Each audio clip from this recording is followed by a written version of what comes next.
tu as passé une excellente journée ou une excellente soirée. Personnellement, ça va plutôt bien. Aujourd'hui, on se retrouve pour le deuxième épisode. Donc voilà, on commence à faire des séries sur cette chaîne. Ça devient un peu n'importe quoi, ça va devenir compliqué à suivre. Euh, non, en vrai ça va. Parce que ça y aura pas de numéro 2 ou quoi, c'est juste que c'est la deuxième vidéo du même style. Et donc aujourd'hui on se retrouve, vous l'avez vu dans le titre, pour mes mangas et animés du mois du coup de juillet et de août. La dernière vidéo donc elle datait du genre 2 juillet, 1er juillet, quelque chose comme ça. Et je vous avais parlé un petit peu des animés que j'avais vus du courant juin, mai, et voire même avant, je vous avais fait carrément la liste complète de tous les animés que j'avais vus. Et donc on se retrouve aujourd'hui pour la deuxième vidéo sur le sujet. Donc bien évidemment je préfère le dire avant, mais bien évidemment que par exemple je regarde tout le temps Naruto, je regarde encore maintenant Naruto Shippuden, je lis encore Seven Deadly Sins, je regarde toujours, je sais pas moi, Tokyo Revenger, My Hero Academia, tous les mangas dont j'ai parlé qui sortent de manière hebdomadaire. Eh bien je les regarde encore aujourd'hui, je n'ai rien give up de ce que j'ai parlé la dernière fois. Il y en a certains que j'ai terminés, certains que je suis donc encore en cours, même si ils ne sortent pas de manière hebdomadaire. Et bien évidemment, dans ces vidéos, je ne vais pas parler chaque 2 mois du coup de tous les animés que je suis en train de regarder. Si j'en ai déjà parlé avant, je ne vois pas l'intérêt. Donc par exemple aujourd'hui, je ne parlerai pas de Naruto Shippuden, je ne parlerai pas de Tokyo Revenger, je ne parlerai pas de My Hero Academia, parce que pour l'instant je n'en vois pas l'intérêt. Ce qui pourrait par contre se passer, et ce qui va se passer dans cette vidéo, c'est que tout simplement en fait, dès que j'aurai terminé un animé par exemple, et qu'il m'a vraiment marqué, et que je vois qu'il y a une différence de trucs que je pourrais dire dessus, d'un mois à l'autre du coup, et bien là cette fois-ci ce serait le cas où j'en parlerai. Et voilà, sinon vous n'entendrez plus parler de ces animés sur ce genre de vidéo, en tout cas peut-être dans d'autres vidéos, je ne sais pas trop. Enfin, bref.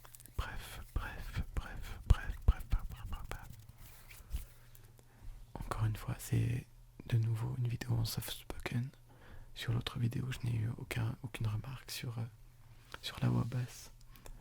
Donc j'estime que ça vous a plu et que vous êtes ok si je continue cette série de vidéos, en tout cas ce genre de vidéos à voix basse.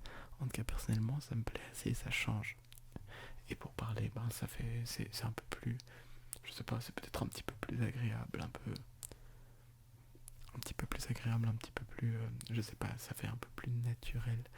Et voilà, donc de toute façon, le but c'est toujours de vous relaxer un maximum. Cette fois-ci, je vous raconte des trucs, donc ça ne sera que du parler et un petit peu de tapping quand je vous parlerai des ou du manga. Pour le coup, aujourd'hui, ce que je vous prépare, c'est qu'on va avoir un manga que je vais vous présenter et 5 animés. 5 animés. Donc finalement, depuis les 2 derniers mois, j'ai pas commencé beaucoup de choses, j'ai pas terminé beaucoup de choses non plus. En fait, je crois qu'il y a qu'un seul animé que j'ai terminé et je vais justement vous en parler. Les autres, j'ai juste un peu avancé. Là, il y a 4 animés que j'ai commencé, dont j'aimerais vous parler. Il y en a d'autres que j'ai commencé également, mais que j'ai vu genre 2 épisodes. Donc ça vaut pas la peine que je vous en parle. Et donc voilà. Donc on va commencer comme la dernière fois par le manga. Le manga qui n'est pas quelque chose de très connu. Il s'agit de Frau Faust. Donc de Kore Yamazaki. Kore Yamazaki qui est également l'auteur de The Ancient Magus Pride.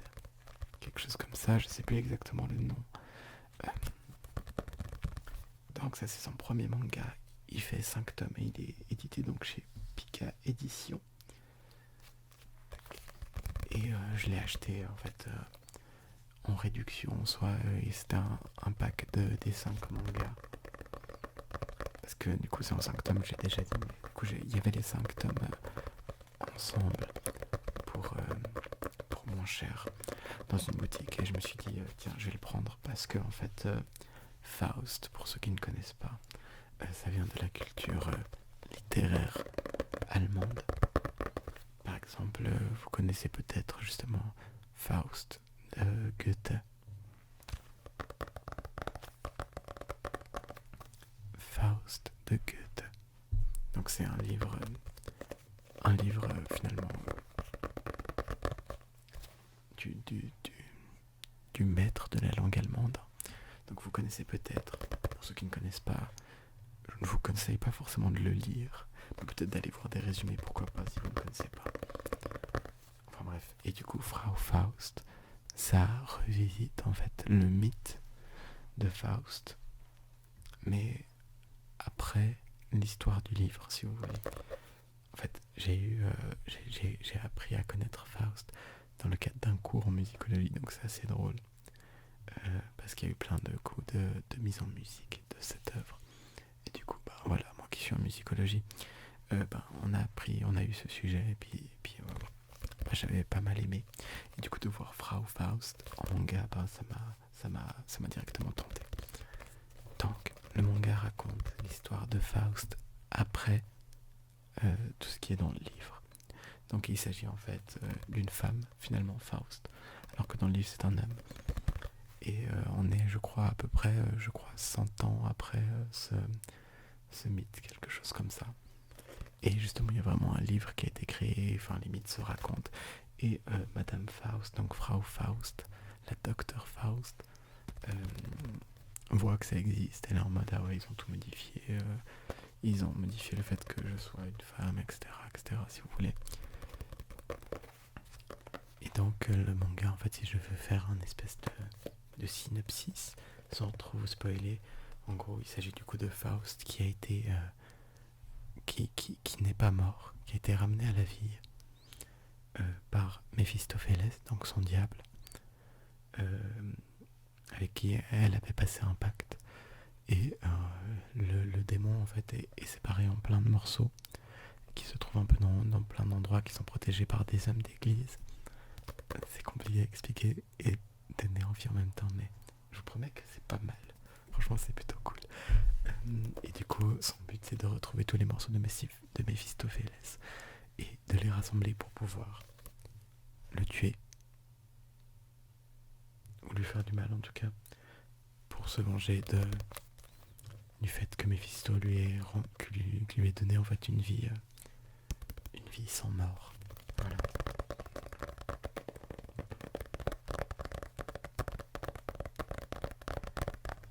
Et en fait c'est très très compliqué à résumer ou à donner un synopsis, mais c'était vraiment très cool parce que du coup les idées sont vraiment intéressantes, l'auteur s'est vraiment ultra intéressé à tout ce qui était mythe des démons, aux livres de base, à la culture allemande de l'époque. C'est vraiment bien cherché. À chaque fois, à la fin, il y a des petites explications de l'auteur et puis ça montre à quel point elle a travaillé pour ça. Et c'est vraiment trop cool. Moi, ça me plaît de ouf, ça. Par contre, du coup, il y a quand même des moments où il faut relire le passage ou quoi. Il faut revenir un petit peu en arrière pour comprendre, par exemple, quel personnage est quel personnage, qu'est-ce qui s'est exactement passé, parce que par exemple au début c'est assez compliqué de s'y mettre et de comprendre. J'ai dû lire vraiment 2 fois le début pour pouvoir un peu réussir à suivre. Par contre, ouais, les dessins qui sont vraiment très beaux. Je peux vous montrer quelques dessins, mais on est vraiment... ouais, j'aime vraiment beaucoup les dessins de ce manga. Je les trouve vraiment très stylés et très beaux. En tout cas, ça m'a beaucoup plu. C'était 5 tomes, je les ai lus assez rapidement. Et je suis vraiment content. Ça m'a donné peut-être envie d'aller regarder ou lire The Ancient Magus Bride. Et voilà. Donc, c'était le seul manga que j'ai lu.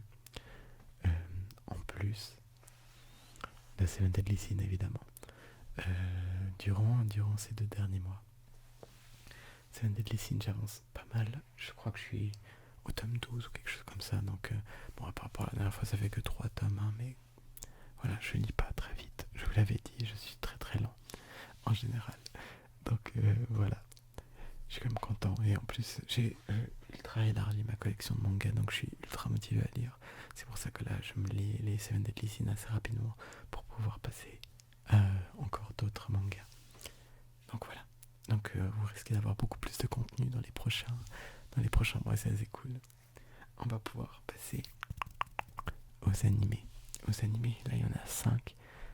Pour certains, ça va être beaucoup plus rapide que d'autres. Pour certains, ça va être assez long, je pense. Donc, on va commencer par un animé hebdomadaire qui n'est pas terminé. Je ne suis pas encore à jour parce qu'il manque juste un épisode. À l'heure actuelle, c'est Sunny Boy. Sunny Boy. Sunny Boy. Donc, c'est un animé qui est disponible sur Wakanim. Wakanim, qui a été réalisé en fait par l'un des réalisateurs, je crois, de One Punch Man ou quelque chose comme ça. Et c'est très tordu. C'est super, super bizarre.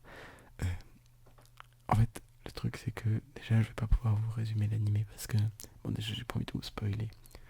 Et en plus, c'est juste que je pourrais pas parce que c'est tellement étrange et j'ai tellement pas tout compris que je pense que c'est impossible de résumer clairement cet animé. C'est clairement assez abstrait, mais si vous voulez, je vais vous faire le synopsis de base que j'avais lu et qui justement m'avait donné envie, qui peut-être vous donnera envie également d'aller regarder cet animé. Mais ensuite, du coup, je vous parlerai un petit peu, je vous ferai un petit peu ma critique sans spoil. Et donc, Sunny Boy, qu'est-ce que c'est ? En fait, c'est une école et des élèves qui se retrouvent téléportés dans une autre dimension. Et certains des élèves se retrouvent avec des pouvoirs. Et donc, voilà, c'est ça le synopsis. Personnellement, ça m'a donné envie parce que ça parlait de super pouvoirs. Et je sais pas, le fait que l'école soit téléportée dans une autre dimension, ça avait l'air intéressant. Mais le truc, c'est que c'est vraiment, vraiment très, très, très, très bizarre. Je vais essayer de faire une espèce de vous donner mon avis, mais ça va vraiment être compliqué. C'est vraiment un animé, quand tu le regardes, il faut soit essayer de vraiment regarder chaque scène, d'essayer de tout comprendre, ce qui est vraiment très dur parce que je pense qu'il faut plusieurs visionnages pour vraiment tout piger, tout dans l'épisode. Je pense que c'est quelque chose aussi qui va se résoudre beaucoup vers la fin ou quoi. On va avoir plus de solutions, ou en tout cas de résolution de problèmes, je sais pas trop comment dire. Et, il faut réussir à s'accrocher quoi, si on veut comprendre. Ou alors, moi ce que j'ai fait en tout cas, c'est que quand je regarde un épisode, je me dis ok, j'accepte tout. Tout est ok. Il peut se passer n'importe quoi dans cet animé. C'est pas que ça m'étonnera pas, mais plutôt que je vais pas essayer de comprendre quelque chose que je ne comprends pas sur le moment. Donc voilà, c'est mon conseil. Je pense que si vous regardez cet animé, il ne faut pas chercher à comprendre et juste profiter du moment. Parce que en plus c'est un style assez, je dirais, simple. Simple parce qu'il n'y a pas beaucoup de nuances de couleurs. Les traits qui sont assez simples également, je sais pas, je trouve pas d'autres mots. Ça me fait un peu penser en fait à certains dessins de l'animation de Devilman Crybaby.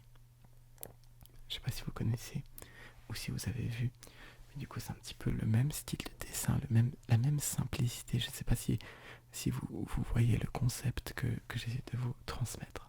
Enfin bref, voilà, Sunny Boy, c'est quand même assez cool, mais c'est perché. C'est vraiment perché. Et du coup, il y a des gens qui aiment beaucoup parce que c'est perché et que c'est cool, c'est intéressant, mais il y a des gens, franchement, je peux comprendre qu'on n'accroche pas. Moi, j'ai vraiment décidé de regarder un épisode par semaine.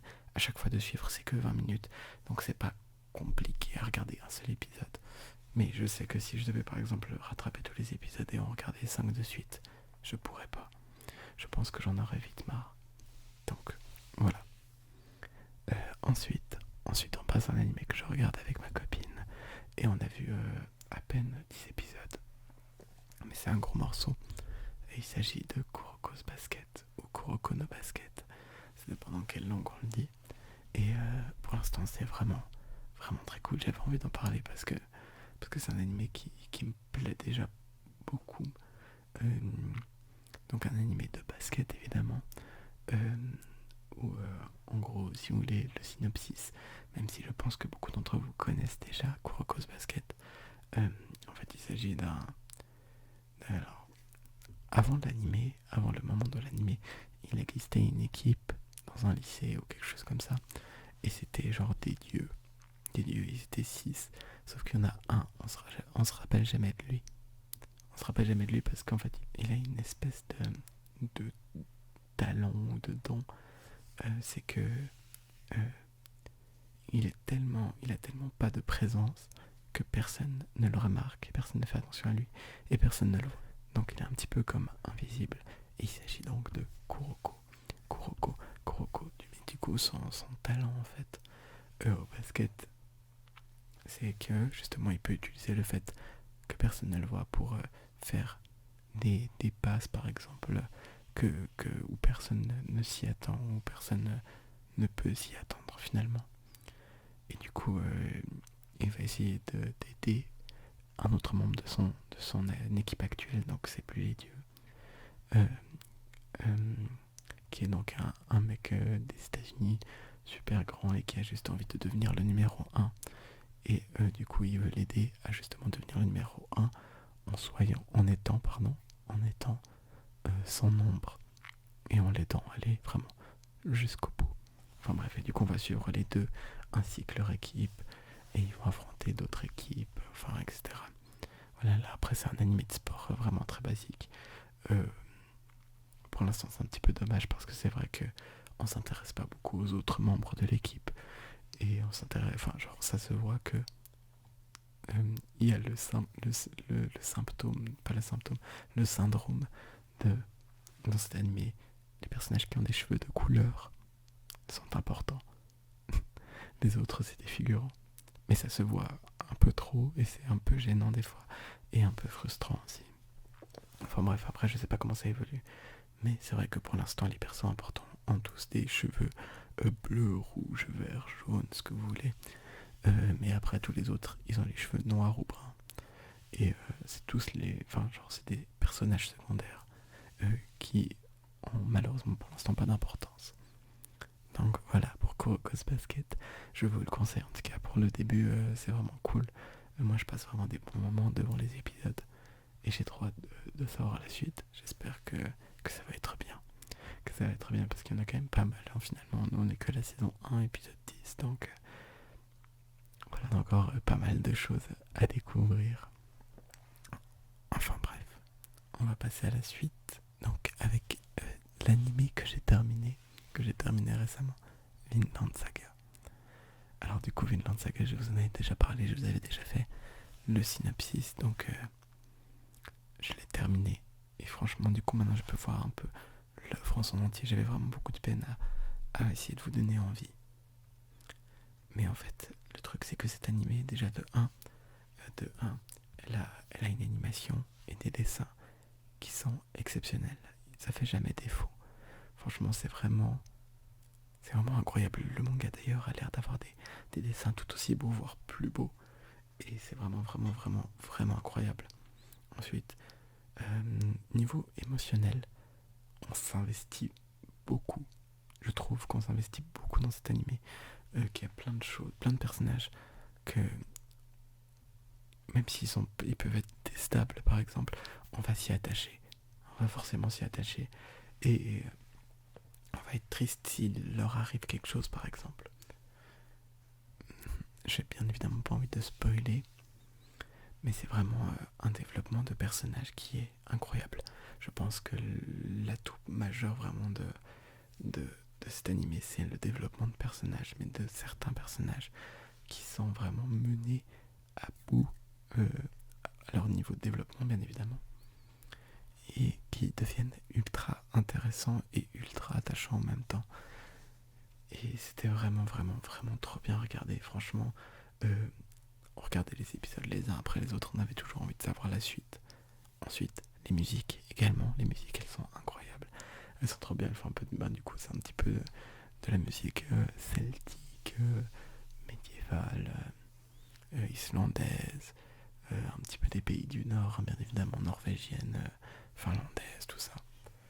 Et c'est vraiment vraiment trop cool, hein. De nouveau, moi de toute façon un peu l'époque du coup, l'époque qui est représentée dans ce manga, dans cet animé, et l'ambiance médiévale, un peu viking plutôt, parce que du coup on est dans l'époque des vikings et on est dans le cadre des pays du Nord, donc plutôt les vikings plutôt que les chevaliers, hein. Et c'est vraiment vraiment incroyablement bien. Je vous le conseille à 100%, aller regarder l'animé. Ça se termine sur un truc un peu frustrant, on a envie de savoir la suite, on a envie de comprendre comment ils vont continuer l'animé. Bien évidemment, il y a le manga si vous voulez continuer.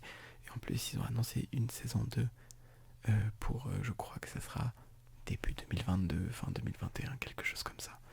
Donc voilà, c'est le moment de vous y mettre si vous voulez être là à temps pour la saison 2 et la suivre en live, en direct. Et voilà. Donc Vinland Saga, c'est vraiment une valeur sûre. Je pense qu'il rentre directement dans mon top 10. Ça, c'est sûr à 100%.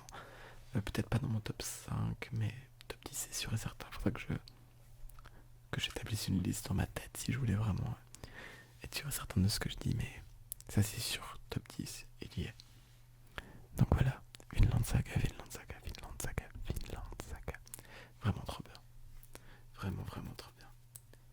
On continue donc avec un animé que j'ai commencé tout seul et qui est assez vieux. J'ai vu que 10 épisodes également.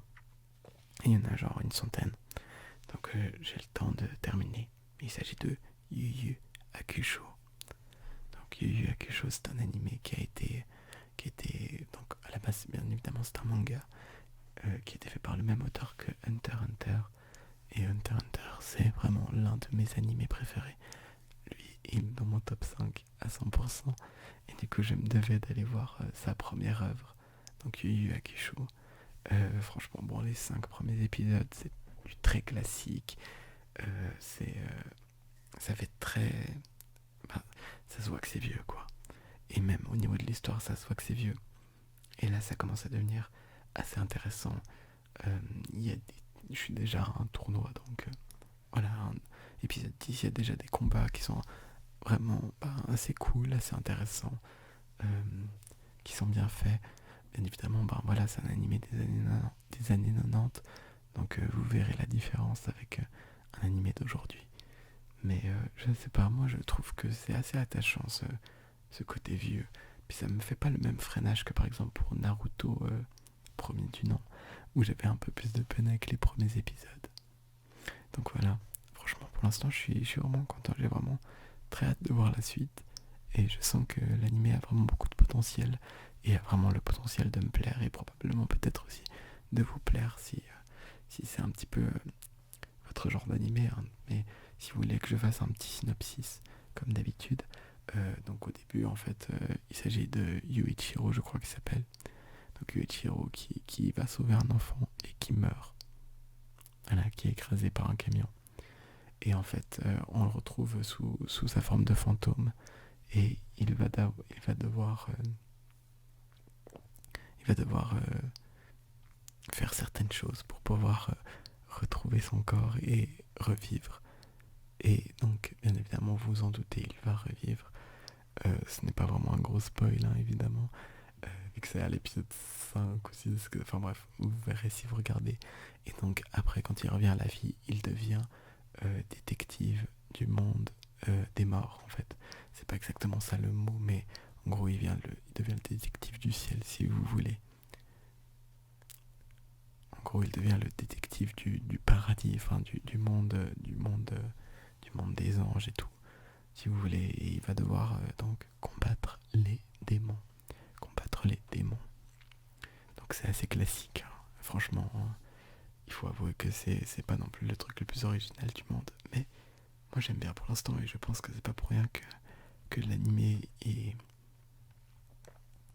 généralement pas mal aimé par les gens en général. De ce que j'ai pu entendre de cet animé, les gens ont beaucoup apprécié. et j'ai vraiment tout simplement hâte de continuer et d'aller plus loin dans cet animé pour voir comment ça va évoluer avec les personnages principaux, tout ça, tout ça. Donc ça a l'air vraiment vraiment cool, il y a des personnages qui ont l'air vraiment stylés que j'ai hâte de voir. Enfin bref, voilà pour Yu Yu Hakusho. Et on va déjà la vidéo sera probablement moins longue que la précédente. On va déjà terminer avec un animé qui est lui hebdomadaire, que je regarde avec ma copine. Et c'est Les Mémoires de Vanitas. Les Mémoires de Vanitas. Donc les Mémoires de Vanitas, c'est une histoire de vampire. Une histoire de vampire, et en fait il y a un mec, Vanitas, qui va arriver, qui possède un bouquin qui lui permet en fait de sauver tous les vampires qui se font... je vais essayer de résumer pour pas vous donner les vrais trucs, mais les vampires qui se font infecter et qui deviennent violents en fait, et qui deviennent donc des sales races finalement, des sales races qui font des dégâts. Et donc le livre permet de les soigner. Donc le but de ce Vanitas, qui n'est lui pas un vampire, c'est de sauver le monde des vampires, de sauver absolument tous les vampires. Et l'animé est vraiment vraiment très beau. Les dessins sont vraiment... je saurais pas comment dire, mais les couleurs, elles sont vraiment agréables à l'œil. Elles sont vraiment super jolies. L'animé est c'est bien animé, c'est bien dessiné, il y a tout ce qu'il faut. Il y a peut-être ne regardez pas ça devant vos parents, bien évidemment, parce que qui dit vampire, il y a des moments où, je sais pas, il y a un vampire qui va aller sucer le sang d'un mec ou d'une meuf, et bien évidemment c'est assez parallèle à une relation sexuelle. Donc voilà, il y a des moments où c'est un peu comme ça, c'est un petit peu gênant d'ailleurs comment c'est fait. On espère qu'il n'y a pas ça à tous les épisodes, mais enfin voilà. Donc faites attention à ne pas regarder ça devant n'importe qui, mais l'animé est vraiment vraiment agréable à regarder, c'est assez intéressant. L'histoire n'avance pas des masses pour l'instant, donc c'est assez compliqué de voir en fait où ça va. Donc voilà, c'est assez compliqué de dire, mais franchement pour l'instant ça me plaît vraiment assez. Puis en fait, du coup, c'est hebdomadaire, je crois qu'il y a 7 épisodes, donc c'est facilement rattrapable. Ça se passe également sur Wakanim. J'ai pas dit pour les autres, hein, mais Kuroko's Basket, c'est sur ADN, tout comme Yu Yu Hakusho d'ailleurs. Et Vinland Saga, on l'a regardé sur un site de streaming parce qu'il était disponible ni sur oui, en fait il était disponible sur Prime Video, mais les premiers épisodes ne l'étaient pas en français. Enfin en VSTFR bien évidemment. Je regarde les mangas, les animés pardon en VO. Donc voilà, on a regardé sur un site de streaming. Et puis voilà. Je pense que j'en ai déjà terminé pour cette vidéo. J'espère vraiment beaucoup qu'elle vous a plu, tout simplement. Parce que moi, c'est toujours un plaisir de parler d'animé et de manga. C'est l'une de mes passions. Et du coup, ça me fait du bien de pouvoir vous en parler peut-être tous les 2 mois. Je pense que c'est une bonne distance temporelle pour faire ces vidéos. Et le soft spoken, ça change quand même de d'habitude. Donc c'est plutôt cool. Donc voilà, je pense que je vais vous laisser là. J'espère que la vidéo vous a plu, que vous avez pu vous relaxer, peut-être vous endormir. J'ai peut-être parlé un peu vite pendant cette vidéo, n'hésitez pas à me dire si j'ai des choses où il y a des choses où il faut que je m'améliore. Je vous écouterai, j'appliquerai vos conseils. Donc voilà, je vous souhaite à toutes et à tous une excellente nuit et je vous dis à très bientôt.